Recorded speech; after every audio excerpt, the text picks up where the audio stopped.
오늘 말씀은 빌립보서 1장 7절에서 11절까지입니다. 빌립보서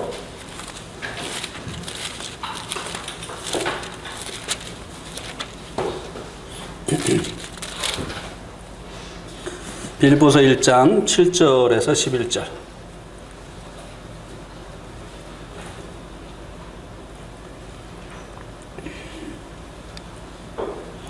형제님들이 한 절, 자매님들이 한 절 교독하시겠습니다. 시작. 내가 너희 무리를 위하여 이와 같이 생각하는 것이 마땅하니 이는 너희가 내 마음에 있음이며 나의 매임과 복음을 변명함과 확정함에 너희가 다 나와 함께 은혜에 참여한 자가 됨이라. 내가 예수 그리스도의 신자로 너희 무리를 얼마나 사모하는지 하나님이 내 증인이다. 내가 기도하노라. 너희 사랑을 지식과 모든 총명으로 점점 더 풍성하게 하사 너희로 지극히 선한 것을 분별하며 또 조심하여 성없이 그리스도의 자리이고 예수 그리스도로 말미암아 의의 열매가 가득하여 하나님의 영광과 찬송이 되기를 원하노라. 네, 아멘. 오늘 말씀 제목은 주님이 주셨어요. 네. 뭔가 하면 오늘 말씀 속에 이 빌립보 교회가 사도 바울에게 있어서 어떤 교회였는가를 말씀해주고 있지 않습니까? 그래서 이것에 착안을 해서 내동교회는 사역자들에게 어떤 교회로 기억될까? 좀 흥미가 가는 제목이죠? 우리 내동교회는 지나간 그 사역자들에게 어떤 교회로 기억이 될까? 예.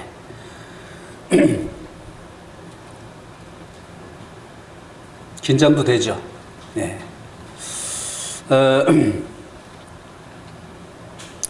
7절하고 8절 말씀이 사도 바울에게 빌립보 교회의 복음을 전해 주었던 이 사도 바울에게 빌립보 교회가 어떤 교회였는가에 대해서 말씀을 해주고 있습니다. 7절에 보면 내가 너희 무리를 위하여 이와 같이 생각하는 것이 마땅하다고 말해주고 있습니다. 이 빌립보 교회 성도들을 이렇게 생각하는 것이 마땅하다. 이렇게 이제 사도 바울이 말해주고 있는데요. 그것은 3절 그리고 4절, 6절 말씀이 사도 바울이 빌립보 교회를 이렇게 생각하고 있다라고 말씀을 해주고 있습니다.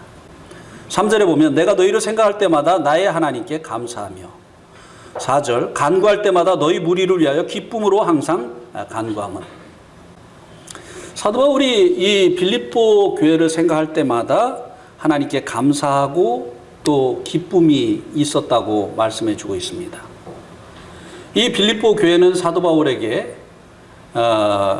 감사가 되고 그리고 기쁨이 되는 교회였습니다. 또 6절에 보면 너희 안에서 착한 일을 시작하신 이가 그리스도 예수의 날까지 이루실 줄을 우리가 확신하노라. 계속해서 지속적으로 사도 바울의 그 사역에 동참하는 그런 교회로 사도 바울에게 기억이 되고 있는 교회가 이 빌립보 교회다라고 말씀해 주고 있습니다. 이와 같이 생각하는 것이 마땅하다라고 하는 의미가 바로 그것입니다. 사도 바울에게 빌립보 교회가 이런 교회로 기억이 되고 있는데 그렇게 생각하는 것이 마땅하다고 하는 것입니다. 이제 그 뒤에 있는 말씀은 왜 사도 바울이 이 빌립보 교회를 이렇게 생각하는 것이 마땅하냐에 대한 그 이유를 설명을 해주고 있는데요.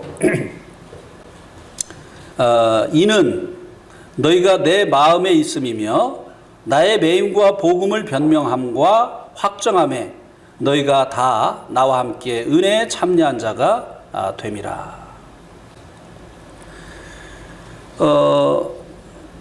왜 사도 바울이 이 빌립보 교회를 그렇게 생각하는 것이 마땅한가 하면요. 이 빌립보 교회가 사도 바울의 마음에 있다고 하는 것입니다. 마음에 있다고 하는 이 말의 의미는요. 늘 생각한다고 하는 의미가 아닙니다. 생각하지 않아도 마음에 늘 있다고 하는 것입니다. 생각을 해야만 기억을 할 수 있는 그런 교회가 있는가 하면 제 마음에도요. 지금까지 이제 여러 지역에서 복음을 전하고 또 교회를 세웠습니다. 심지어는 네팔에까지 가서 그렇게 했는데요. 그래서 적지 않은 교회들이 지금도 이제 이 땅에 존재하고 있습니다. 그런데 그런 교회들 중에 제가 기억을 해야만 기억이 나는 이런 교회가 있는가 하면 평상시에 제 마음에 있는 교회가 있습니다. 이 빌립보 교회는 사도 바울의 마음에 생각하지 않아도 늘 마음에 있는 그런 교회였다고 하는 것입니다. 여러분들도 여러분들이 이제 관계를 맺은 사람들 중에 기억을 하려고 해야만 기억이 나고 그렇지 않으면 기억이 안 나는 사람이 있는가 하면 기억하지 않으려고 해도 늘 마음에 있는 그런 분들이 있을 것입니다.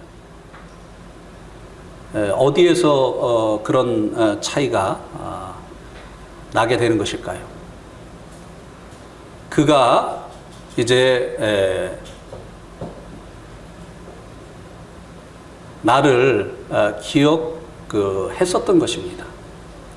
내 마음에 그가 있는 것은 그가 먼저 나를 기억하고 나에게 사랑을 베풀었던 것입니다.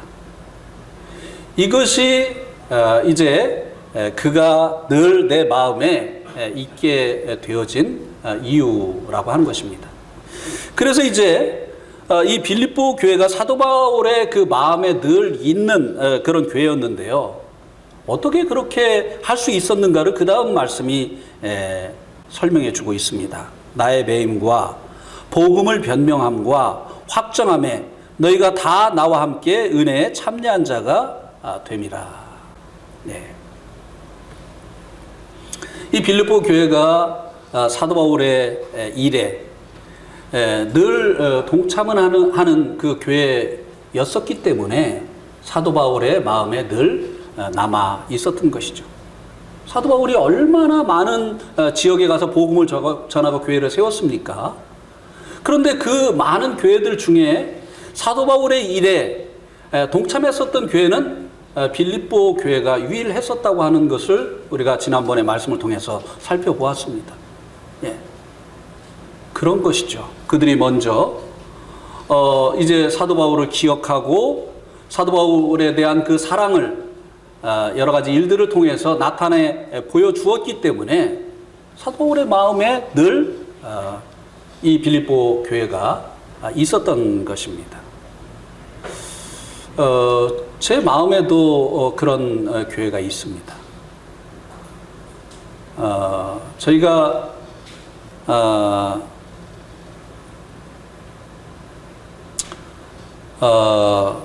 이제 결혼을 하고 처음 이제 신혼 생활을 시작한 곳이 제가 근무하는 그 사무실에 옆에 붙어 있는 그 방이었어요. 말이 방이지 창고였습니다. 거기에서 이제 생활을 하다가 이제 그곳을 그만두게 되면서 이제 갈 곳이 없게 되어졌습니다. 그때 이제 제가 참석하던 그 교회에서 우리들의 이런 딱한 사정을 알고 우리들을 위해서 헌금을 하자고 하는 이런 광고를 하게 되어졌습니다. 그때 이제 성도들이 한 160여 명 정도 이렇게 이제 됐었지만 대부분이 미혼이었습니다. 가정을 가지고 번듯한 직장을 가진 사람들이 별로 없었습니다. 그래서 이 성도들이 우리 가정을 기억하고 헌금을 한들 얼마나 힘이 되겠는가. 사실 이런 생각이 있었습니다. 그런데 한 달 동안 헌금을 해서 재정 맡은 집사 형제님이 봉투를 하나 이렇게 가지고 와가지고 이렇게 말을 하면서 이 봉투를 전해줬습니다. 형제님, 이것은 우리의 형제님 가정을 향한 사랑입니다. 라고 하면서 이 봉투를 주었어요. 그때부터 가슴이 뭉클해지기 시작했습니다.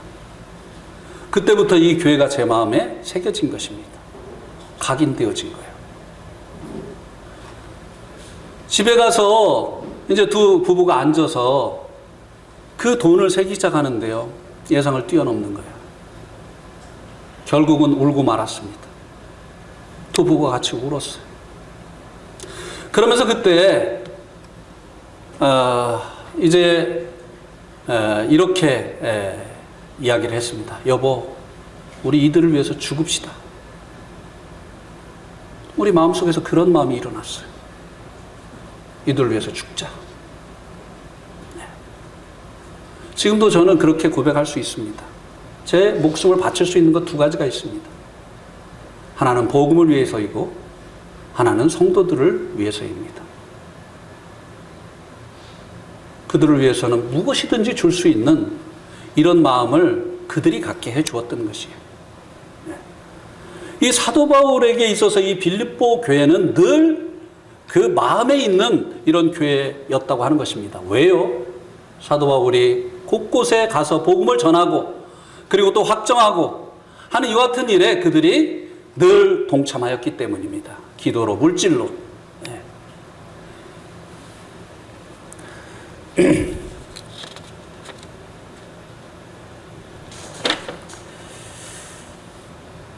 또 8절 말씀에 보면 사도 바울에게 이 빌립보 교회가 어떤 교회였는가 라고 하는 것을 또 말씀해 주고 있는데요. 내가 예수 그리스도의 심장으로 너희 무리를 얼마나 사모하는지 하나님이 내 증인이시니라. 이 빌립보 교회는 사도 바울에게 있어서 사모하는 교회였다고 하는 것입니다. 사모한다는 것은 연인 사이에 있는 그 감정을 이야기하는 거죠. 예. 여기 이제 결혼하신 분들이 대부분이신데 결혼하기 전에 연애할 때 얼마나 서로를 사모했습니까? 그죠? 정경수 형제님도 그렇게 하셨죠?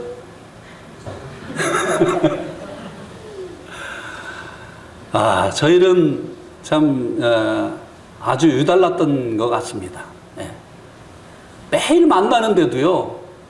그래서 이제 좀 쉬었다 만나자 그러는데 그 다음 날이 되면 또 손이 돌아가요. 전화. 예. 만나고 또 만나고. 예. 이 사랑하는 사람들 사이에 있는 이 감정, 이것이 바로 사모하는 것이죠. 사도 바울에게 있어서 이 빌립보 교회가 그런 교회였다고 하는 것입니다. 정말 보고 싶고 함께하면 헤어지기 싫고 그리고 무엇인가를 주고 싶고 한 이런 교회가 사도 바울에게 있어서 이 빌립보 교회였다고 하는 것입니다. 그런데 이 사도 바울은 이방인들을 사실 개처럼 취급하는 유대인이었고 또 이 빌립보 교회는 유대인들에게 그와 같은 차별을 당하는 이방인들이 주류를 이루는 그런 교회가 아니었느냐고 하는 것입니다. 물론 루디아는 첫 열매인 루디아는 유대인이었죠. 그러나 감옥의 그 간수장, 그 가족들 빌립보 지역 사람들 아니었습니까? 그래서 이 빌립보 교회 성도들은 유대인들이 증오하는 그리고 결코 가까이 하지 않으려고 하는 이방인이었다고 하는 것입니다. 그런데 전에는 이렇게 증오의 대상이던 그들을 연인이 서로를 사모하는 것 같은 그런 감정을 가지고 어떻게 사모할 수 있게 되어졌느냐고 하는 것입니다. 그 앞에 말씀이 그것을 설명을 해주고 있죠. 내가 그리스도의 심장으로 너희 무리를 얼마나 사모하는지 하나님이 내 증인이다. 예, 심장이 바뀐 거예요. 주님을 만나는 날 사도 바울의 심장 수술을 예수님께서 해주신 것입니다. 우리 주님은요, 노련한 흉부외과 의사십니다. 그래서 이제 주님을 만나게 되어질 때 자기밖에 모르는 이 심장을 떼어내시고, 그리고 죄인들을 위해서 자신을 내어주신 주님의 심장으로 이제 이식을 시켜주시는 수술을 해주시는 거예요. 그래서 이제 이 유대인의 심장으로는 사랑할 수 없었던, 이 유대인의 심장으로는 사모할 수 없었던 이 이방인들을 이제 이식받은 주님의 심장으로 그렇게 사모할 수 있게 되어진 것이라고 하는 것입니다. 여러분들도 다 이 심장 이식 수술 받으셨죠? 예, 이상한 일이 일어났어요. 예수님 믿고 나가지고 이상한 일이 일어났습니다. 전에는 아무런 관계없는 그들에게 관심이 가고, 그들이 보고 싶고, 또 만나면 교제하고 싶고, 그리고 무엇인가 주님께서 내게 주시면 나눠주고 싶고 한 이런 새로운 마음이 일어났잖아요. 주님께서 여러분 그 심장을 이제 이식 수술을 시켜주신 결과라고 하는 것입니다.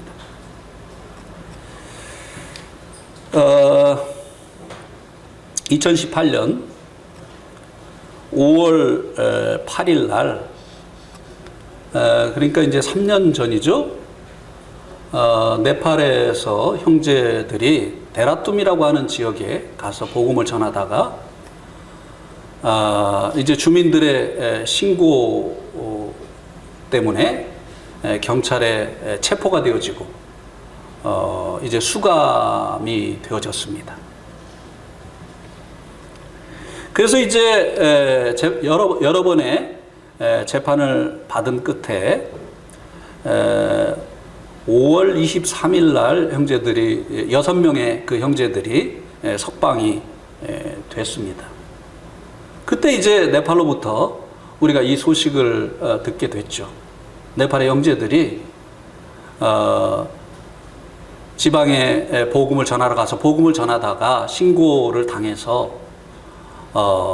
갇히게 되어졌다. 그래서 이제 재판에 회부가 됐다라고 하는 소식을 들었습니다.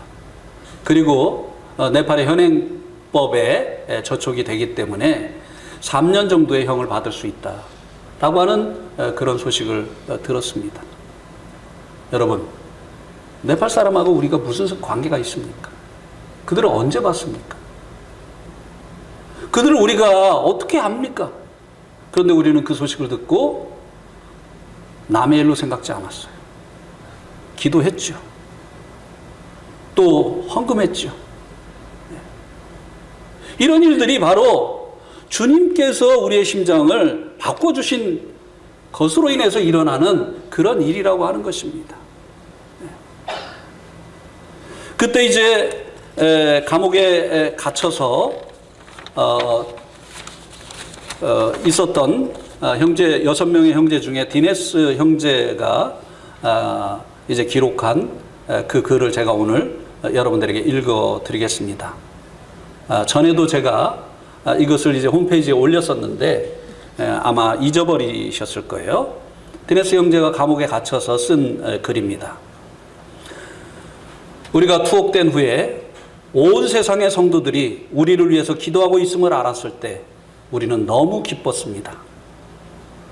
우리는 개인적으로 우리가 알지 못하는 친애하는 모든 형제 자매님들에게 매우 감사하고 있습니다. 우리에게 훌륭한 학습 경험이었습니다. 우리는 안락한 일상에서 기도하는 것을 넘어서 감옥에서 기도하는 것을 배웠습니다. 우리는 특별한 방법으로 주님을 의지하는 것을 배웠습니다. 우리는 성경을 가지고 있지 못했습니다. 그래도 매일 감옥에서 형제들과 함께 하나님의 말씀을 교제하고 함께 기도했습니다. 또 베드로와 바울의 헌신에 대해서 이야기하고 찬송하고 서로를 격려했습니다. 우리처럼 가치가 없는 자들이 경찰에 의해서 네. 구속되는 축복을 누릴 수 있는 특권을 얻었습니다.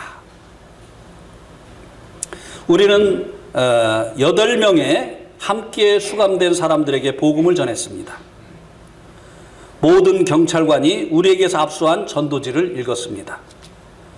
경찰관에게 성경을 구해달라고 부탁을 했을 때 충격을 받은 경찰관이 당신들이 성경 때문에 여기 있는 것을 잊었니? 라고 소리를 쳤습니다.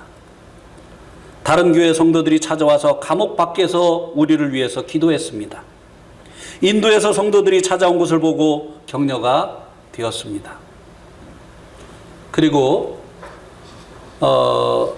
이제 제가 네팔을 방문을 했을 때 이 형제들이 속한 교회에 갔습니다. 그때 이 디네스 형제가 그런 고백을 했어요. 한국 교회는 사랑을 실천하는 교회다.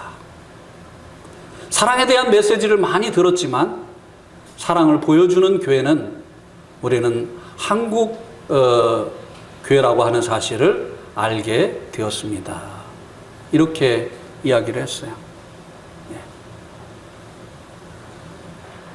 그리고 또 우리가 이제 잘 알고 있는 것처럼 2019년 12월 24일 날 고향의 복음을 전하고 돌아오던 띠까람 슈레스타 형제를 비롯한 5명의 형제들이 돌아오던 길에 산길의 그 커브길을 돌다가 차량이 200m 절벽 아래로 추락함으로 인해서 3명이 사망하게 되어지고 그리고 4명이 부상당하게 되어지는 이런 사고가 났었죠.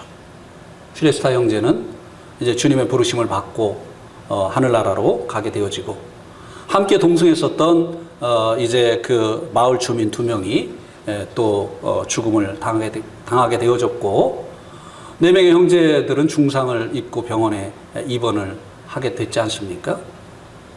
이 소식을 듣고 바로 전국 교회에 이 소식을 전했습니다.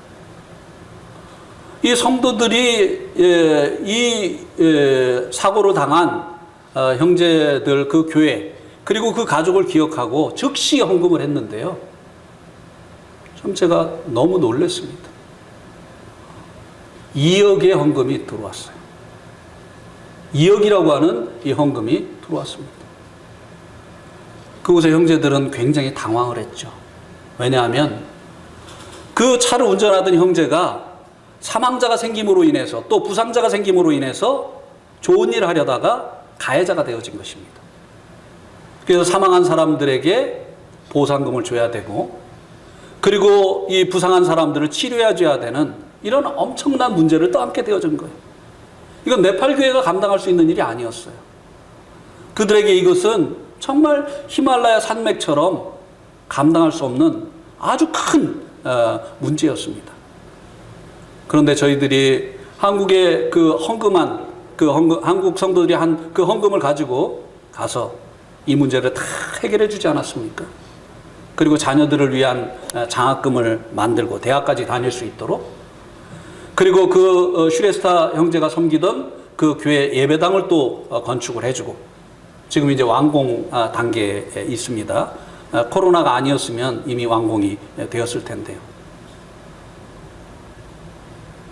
그러자 또 이 네팔 형제들이 또 그 얘기를 했어요. 우리가 지난번에도 한국교회가 사랑을 실천하는 교회라고 하는 사실을 알았지만 이번에 다시 한번 더 깊이 경험을 하였다. 한국교회는 정말 이 사랑을 실천하는 교회다. 근데 우리가 원래 그런 사람들이었습니까? 우리가 남의 일에 원래 관심 갖던 사람이었습니까? 우리 아직도 남아있는 육신을 보세요. 대화할 때 남 얘기 안 들어요. 그런데 내 얘기는 들어주기를 원합니까? 안 합니까? 예. 이번에 우리 자매 사촌들이 모여가지고 고기 구워 먹고 이렇게 이제 얘기를 하는데요. 와, 진짜 남 얘기 안 들어. 계속 자기 얘기만 하는 거예요. 예. 그래가지고 제가 말할 기회가 별로 없었어요. 예. 저만 그런 줄 알았더니 저희 장모님도 그러셨다고 하더라고요. 아주 그냥 얘기 듣느라고 아주 그냥 잠도 못 자게 하면서 그냥 막 그렇게 아주 힘드셨다고 그렇게 얘기를 하시더라고요. 우리가 원래 그런 사람들이잖아요. 남은 나에게 관심을 가져주기를 원하고 알아주기를 원하고 박수 쳐주기를 원하지만 우리는 다른 사람에게 관심이 없는 사람들이잖아요. 그런데 어떻게 만난 일도 없고 알지 못하는, 더군다나 나라 밖에 있는 이 네팔 이 성도들을 위해서 우리가 참 같은 마음을 가지고 그리고 기도하고 그리고 헌금할 수 있느냐는 것이 적지 않은 그런 돈을 바로 주님께서 우리의 마음도 그리스도의 심장으로 바꿔주셨기 때문이에요. 우리를 위해서 십자가에 터뜨리신 주님의 그 심장으로 우리가 이와 같은 일을 할 수 있게 되어지셨다고 하는 것입니다. 주님께서 우리를 사랑하시어서 우리가 죄인 되었을 때 우리를 위해서 주님께서 십자가에서 돌아가 주심으로 인해서 하나님께서 우리에게 대한 사랑을 확증해 주시지 않으셨습니까? 네. 우리가 이 주님의 심장으로 사도 바울이 이 빌립보 교회 성도들을, 이방인인 그 빌립보 교회 성도들을 사모했었던 것처럼 서로를 사모하고 그리고 우리와 관계없는 이들을 사모하고 그들을 위해서 기도하고 그들을 위해서 도움을 줄 수 있는 이와 같은 사람들이 되어졌다고 하는 것입니다. 빌립보 교회는 사도 바울에게 이런 교회였어요. 그렇다고 한다면 이 내동교회는 지금까지 이 교회에서 이제 사역을 했었던 그 사역자들에게 어떤 교회로 기억이 될까요? 기쁨이 되고 감사가 되고 그리고 또 사모하는, 여러분들이 보고 싶고 만나고 싶고 그런 교회로 기억이 될까요? 그렇지 않을까요? 그런 교회가 되기를 우리가 이 빌립보 교회를 통해서 교훈을 받고 또 빌립보 교회를 본받아야 될 것입니다. 이제 9절에서 11절까지는 이 빌립보 교회가 사도 바울에게 어떤 교회였는가를 말해주고 있지는 않습니다. 그런데 이 9절에서 11절까지는 사도 바울이 이 빌립보 교회를 위해서 기도하는 기도의 내용이 나오고 있습니다. 이 빌립보 교회는 사랑이 풍성한 그런 교회였습니다. 말과 혀로만 사랑하는 교회가 아니었고 실천하는, 이 사랑을 실천한 극한 가난 가운데서도 넘치는 연보를 통해서 위경 중에 있는 예루살렘 교회를 후원했었던 이런 사랑을 실천하는 이런 교회였습니다. 그런데 이 사랑을 실천하는 이 빌립보 교회를 위해서 사도 바울이 기도를 하는데요. 9절에 보니까 내가 기도하노니 선한 너희 사랑을 지식과 모든 총명으로 점점 더 풍성하게 하사. 예.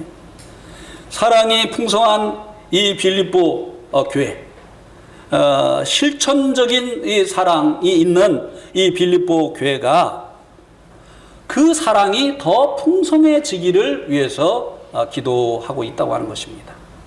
예. 사랑은 이제 가면 갈수록 더 풍성해져야 되는 것이죠. 예. 근데 실제적으로 어떻습니까? 에베소 교회처럼 처음 사랑을 잃어버리고 사랑이 점점 식어지는 것이 사실은 현실이 아니냐고 하는 것이. 그래서 사도 바울이 이 빌립보 교회의 이 사랑이 점점 더 풍성해지기를 위해서 기도했다고 하는 것입니다. 예. 부부간에도 마찬가지잖아요. 그냥 그 처음에 결혼하기 전에 그 뜨거웠던 그 사랑이 더 풍성해져야 되는 거 아닙니까? 가면 갈수록 더 뜨거워져야 되는 거 아닙니까? 그런데 우리가 사랑했던 적이 언제지? 하면서 이 처음 사랑을 잃어버리는 것이 사실은 현실이잖아요. 그래서 사실 기도해야 돼요. 이 부부간의 이 사랑도요, 실천적인 이 사랑이 지속되기 위해서, 더 풍성해지기 위해서 기도해야 됩니다. 교회도 마찬가지예요. 네.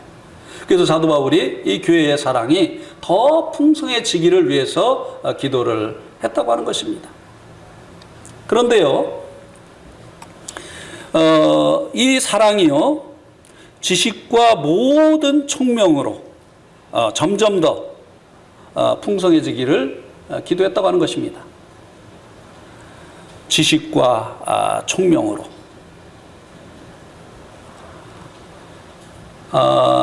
이 분별 없는 이 사랑이 때로는 사랑받는 사람들을 망치기도 합니다. 그렇지 않습니까? 분별 없이 사랑을 한 그 결과가 오히려 원치 않는 그런 결과로 나타나는 경우를 볼 수 있지 않습니까? 예. 우리 한번 열왕기상 1장 5절 6절을 한번 보시겠습니다. 열왕기상 1장 5절 6절. 그때 핫깃의 아들 아도니아가 스스로 높여 이르기를 내가 왕이 되리라 하고 자기를 위하여 병거와 기병과 호위병 50명을 준비하니 그는 압살롬 다음에 태어난 자요 용모가 심히 준수한 자라. 그의 아버지가 내가 어찌하여 그리하였느냐고 하는 말로 한 번도 그를 섭섭하게 한 일이 없느니라. 아도니아가 지금 왕위를 찬탈을 하려고 하고 있죠. 예. 솔로몬을 왕으로 지명을 했는데 아도니아가 그 선 왕의 뜻을 거스려서 자기가 스스로 왕이 되려고 하고 있습니다. 예. 왜 이렇게 못되게 됐죠? 그 다음 말씀이 그것을 설명해 주고 있지 않습니까? 아버지가 한 번도 잘못했을 때 네가 어째서 그렇게 했느냐 책망하지 않았다는 거예요. 이 그냥 분별 없는 사랑을 해준 그 결과가 이렇게 나타난 거죠. 잘못했을 때 따끔하게 이제 그것을 책망을 하고 바로잡는 것도 사랑인데 이런 것들이 없이 그냥 오냐 해서 키운 그 결과로 인해서 아버지를 대적하고 아버지가 세운 그 왕을 이제 제거하려고 하는 이런 잘못을 행하는 결과를 빚었다고 하는 것입니다. 예. 그래서 사도 바울은 이 빌립보 성도들이 지식과 총명으로 그 사랑이 점점 풍성해지기를 위해서 기도했다고 하는 것입니다. 예. 한 군데 더 보겠습니다. 열왕기 사무엘상 2장 12절. 사무엘상 2장 12절에 보면 엘리의 아들들은 행실이 나빠 여호와를 알지 못하더라. 엘리가 제사장 아니었습니까? 예. 예, 선지자였죠. 예. 제사장이고 이제 선지자였는데 이 엘리의 아들들이 여호와를 알지 못했다고 했어요. 그래가지고 그 행실이 나빴다고 말씀해 주고 있습니다. 왜 엘리의 아들들이 이렇게 됐을까요?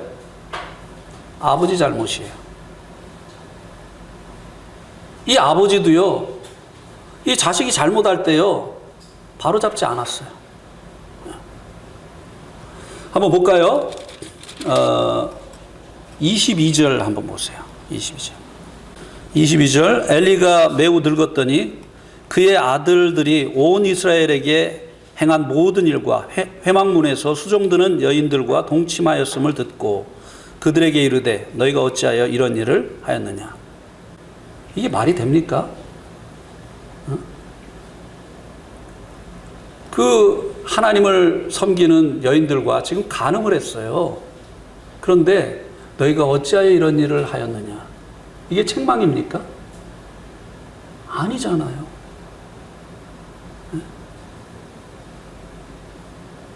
바로잡지 않았어요. 그냥 계속 이 아들들을 오냐 해가지고 키워가지고 결국은 나쁜 사람들이 되고 하나님을 경외하지 않는, 그래서 하나님 앞에 드려지는 그 예물을 먼저 자기들이 취하고 심지어는 회막에서 수종 드는 여인들과 잠자리를 하는 이런 무서운 죄를 짓는 데까지 가게 되어졌다고 하는 것입니다.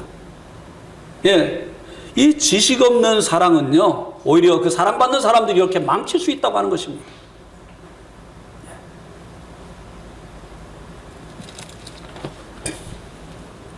사랑 없는 지식이 또 사람들에게 유익을 주기보다 상처를 줄 수 있기도 하지만, 지식 없는 사랑은 이렇게 그 사랑받는 사람들을 잘못되게 만들 수 있다고 하는 것입니다.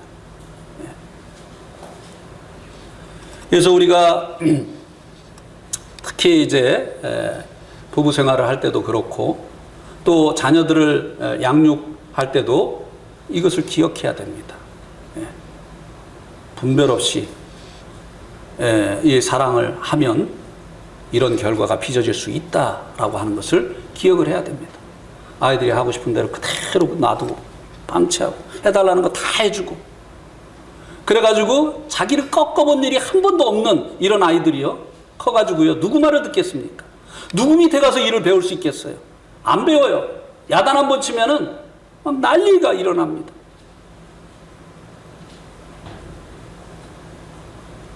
아이들에게 노를 가르쳐야 돼요. 맨날 예스만 해주니까 누군가가 노를 하면은 애들이 막 그냥 얼굴색이 변하고 말이죠. 어른도 몰라보고 그렇게 되는 것이에요.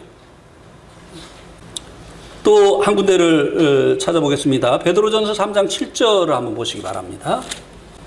우리 한번 같이 읽겠습니다. 베드로전서 3장 7절 시작. 남편들아, 이와 같이 지식을 따라 너희 아내와 동거하고 그를 더 연약한 그릇이요 또 생명의 은혜를 함께 이어받을 자로 알아 귀히 여기라. 이는 너희 기도가 막히지 아니하게 하려 함이라.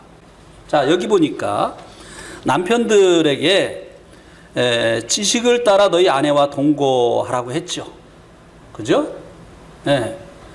에베소서에서는 남편들에게 아내를 주께서 교회를 사랑하신 것처럼 사랑하라고 했죠. 근데 이 사랑을 하는데, 남편이 아내를 사랑하는데 지식을 따라서 해야 된다고 하는 것입니다. 무슨 얘기냐면 아내를 잘 알아야 아내를 사랑할 수 있다고 하는 것입니다. 사랑에는요, 이 지식이 있어야 돼요. 사랑하는 자를 잘 알아야 되는 것입니다. 제가 자주 얘기하죠. 저희 아내가 이제 밥하는 수고를 덜어주려고, 제가 아내를 사랑해서 밥하는 수고를 덜어주려고 여보 외식합시다. 사랑을 실천하려고요. 여보 외식합시다. 그래놓고 나가가지고 어디를 가느냐? 아내가 좋아하는 우동집으로 안 간다니까요. 고깃집으로, 제가 좋아하는 고깃집으로 간다니까요. 그러면은 아내가 고깃집으로 외식을 하자고 하니 남편이 자기를 위해서 했다고 생각을 하겠습니까? 또 내가 오늘 사랑을 받았다라고 생각을 하겠습니까? 자기가 고기 먹고 싶으니까 외식하자고 했지, 이렇게 생각하지 않겠어요? 그런데 제가 먹고 싶은 고깃집으로 안 가고 아내가 좋아하는 우동집으로 갔단 말이에요. 지식을 쫓아서 사랑을 해야 되는 것이에요. 이 사랑을 위해서도요, 이 사랑이 물론 이 감정적인 것이 많이 있는 것이지만, 그러나 정말 이성적인 사랑을 해야 되는 것이에요. 이 감정적인 이 사랑은요, 때로는 자기가 원하는 결과를 도출해 낼 수가 없고, 때로는 그 반대의 결과가 나타날 수도 있다고 하는 것입니다. 제가 지난번에 한번 혼났어요. 지금 제가 아내하고 산 지가 벌써 몇 년입니까? 여보, 몇 년이에요 도대체 우리? 근데 제가 그때 정신이 없었죠. 아내를 위해서 이제 여보, 우리 돈가스 먹으러 갈까 그랬어요. 이거 혼나겠어요, 안 혼나겠어요? 돈가스가 뭘로 만드는 거죠? 제일 싫어하는 게 돼지고기인데 얼굴이 싹 변하더니 아이고, 야단을 맞아도 싸죠. 예. 네? 생선가스. 생선도 안 먹어. 예, 콩국수, 뭐, 예. 그 옥수 칼국수, 뭐 이런 거. 예. 옥수 칼국수 가져가면 제일 좋아요. 예. 여기 지금 이제 신혼인 이런 형제님들이 있는데요. 아내를 잘 알아야 됩니다. 아내를 기쁘게 하려고 하면 아내를 잘 알아야 돼요. 예. 그래야 아내를 기쁘게 할 수 있고, 사랑의 섬김을 통해서 정말 아내의 마음을 얻을 수 있는 것이에요. 예. 그래서 사도 바울이 이 지식과 총명으로, 지식과 총명과 함께 이 사랑이 더욱 풍성해지기를 위해서 기도를 했다고 하는 것입니다. 그리고 이제 10절에 보면 3장 10절에 보세요. 1장 10절. 너희로 지극히 선한 것을 분별하며 또한 진실하여 허물 없이 그리스도의 날까지 이르고. 예. 이 사랑이 그리스도의 날까지 이르기를 원했어요. 한때 반짝하고 마는 이거 별 효과가 없습니다. 지속적인 거, 이것이 귀한 거죠. 선교사들이요, 선교를 나가기 전에 이제 주님의 부르심을 간증을 하고 이 일에 이제 동참해 줄 것을 이제 호소를 합니다. 제가 제 일하러 가는 거 아니고 주님께서 저에게 주신 주님의 일을 하러 갑니다.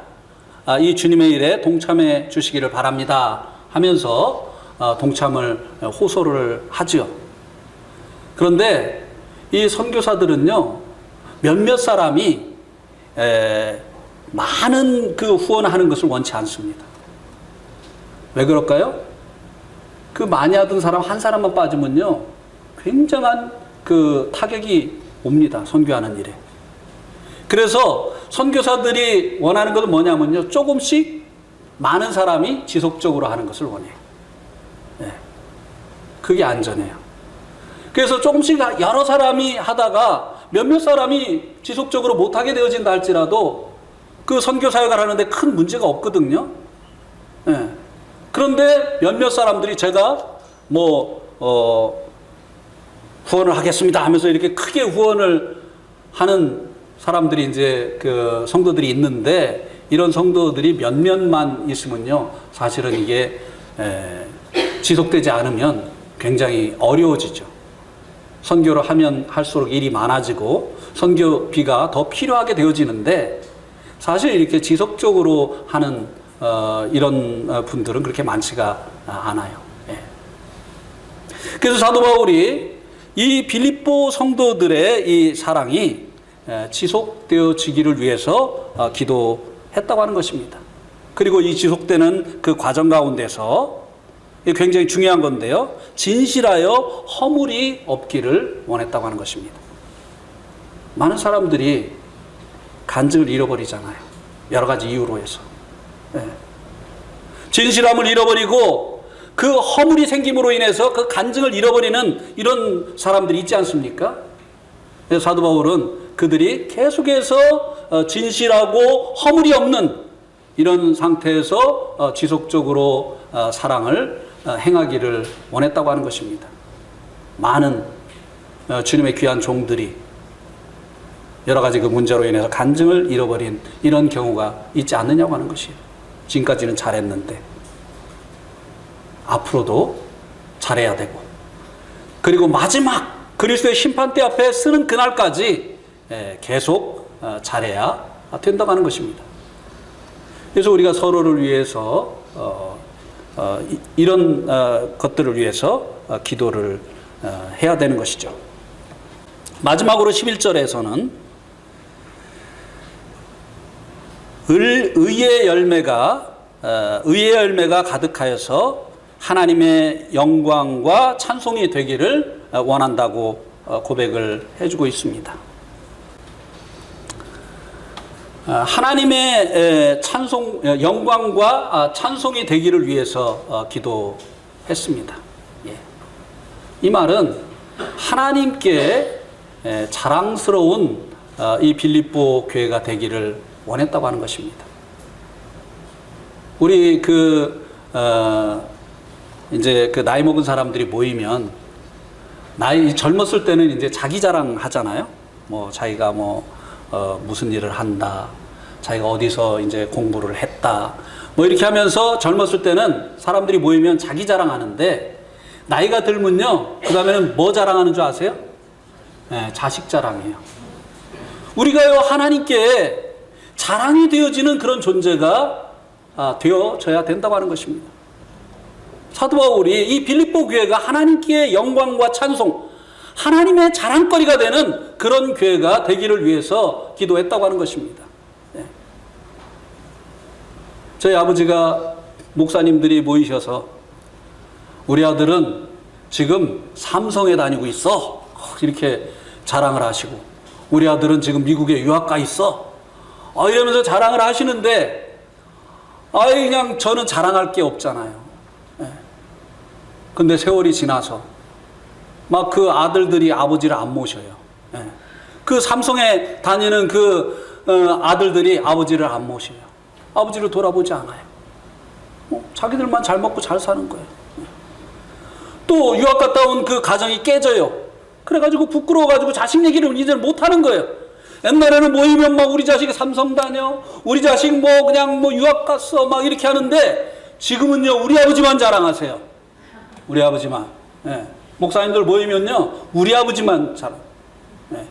왜? 자식들이 서로 부모님을 모시려고 하니까. 이거보다 더 큰 게 어디 있어요? 그죠, 이용세 형제님? 난 저분 참 훌륭한 분이라고 생각해요.